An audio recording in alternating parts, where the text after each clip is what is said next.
ยินโจมเต้ๆค่ะนี่ก็รถก็ออกกองไงบนก็ส่งดนตรีข้างนอกคือไงทุกชักสันค่ะอีกข้าวสารเจ๊จ้อยก็ใจดีข้างนอก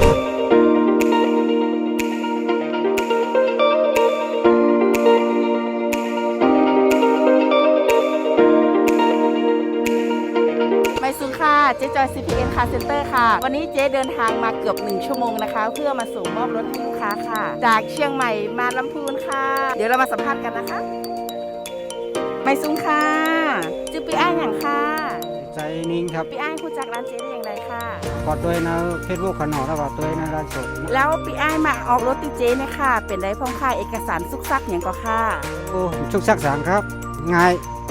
นะครับโดสังคะ2 ชั่วโมงอะไรพอรถมือนะครับนะวันนี้ปีอ้ายเห็นรถของจริงแล้ววันนี้รู้สึกเป็นจะได้พ้องค่า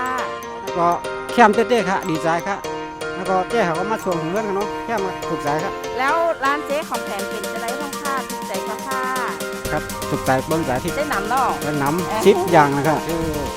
ไซนินครับอ๋ออันนี้เพราะว่าเขาตัวในเป็นพวกกันเนาะก็บ้านออกภาษาแล้วมันก็มีโปรด้วยเขาก็เลือกที่สาขา3มันเนาะค้าหมอสินค้าพี่น้องใต้เขาตั้งเสียงกันเนาะนี่ก็เขาใจจริงตาอยู่ลำพูนค่ะ